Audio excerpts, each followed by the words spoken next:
Hello, I'm Dan Meyer. I'm the Product Development and Tech Service Engineer for Fastwax, and today what we're going to do is go through setting up a pair of Nordic skis for racing. In fact, what we're going to do is set these skis up the same as I had them last year for the Twin Cities Lopen. That was a day in the mid to upper 20s with transformed snow, kind of grainy. The trail was real variable, mostly fairly soft, and you not only had to have the wax right, but you also had to have the ski flex and the structure on the ski right on to have really good skis. And I nailed it with this pair of Fisher S-Tracks. They're a nice soft track ski and they work really well. So what we'll do is we'll start out with our base prep, and we'll go through the hot scrape with the base prep so that we get the skis cleaned. Then we'll put on a layer of our sport wax, our HSF 30 sport wax. And what this will do is we'll start to condition or temper that base to match the snow condition. So we'll put on a layer of sport, and then we'll go to our HSF 30 salmon, which is really a good fast wax in these conditions. And we'll put a couple layers of salmon on. So what we do by layering is we temper that base to match that snow hardness.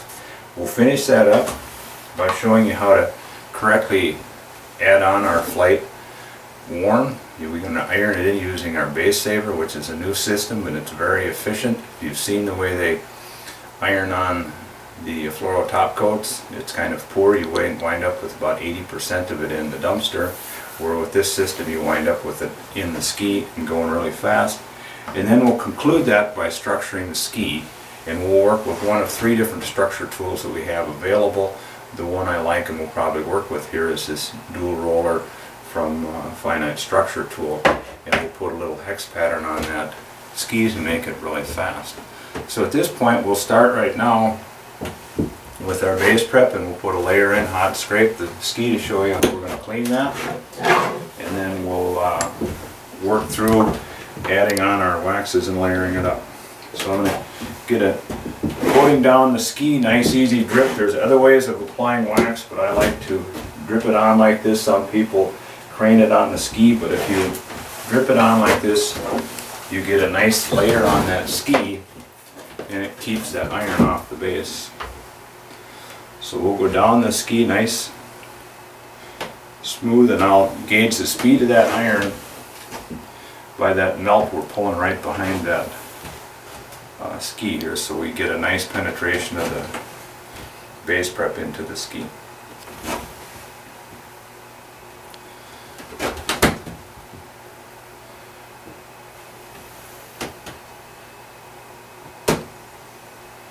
And we'll go down this one time, and then we'll scrape the ski while it's still warm, and we'll use that wax to clean the ski as the solvent.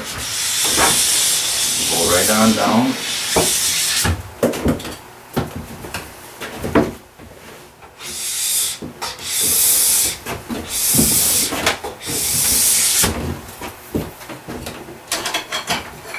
And we'll clean our groove out.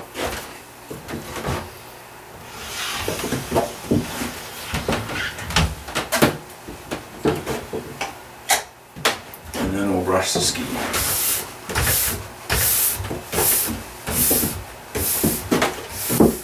By doing this while the ski is still warm, the base is soft, and it allows that older wax to be pulled out of the ski and allows the base prep to penetrate into the base. Then we'll take a layer of our sport wax and we'll put a layer of this in, and we'll start to temper that base to get alter that base to get the hardness that we want to match this kind of a soft grainy snow that we had.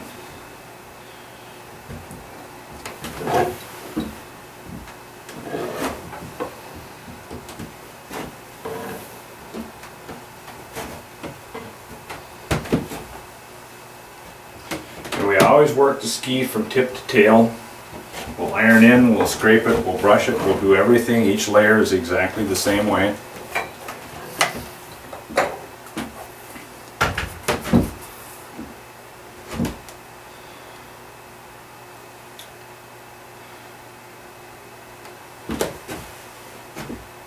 And we'll just pull this iron nice and slow down the ski, and we'll hold that inch or two of molten wax right behind it.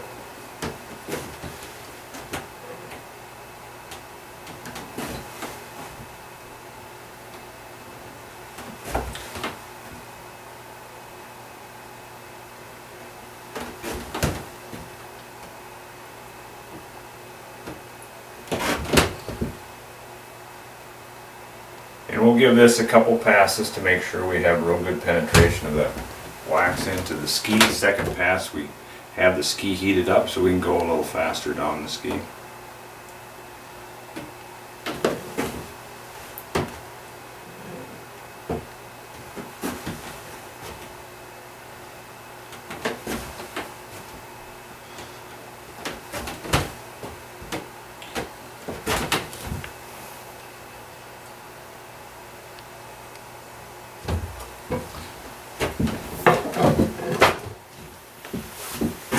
Then we'll scrape the tail of the ski off real quick just because it kind of gathers a lot of wax back there and it's easier. And we'll clean this groove while the ski is still warm. And then we'll let the ski set and cool for about half an hour before we scrape it out. So we'll take a short break here right now and let the ski cool down.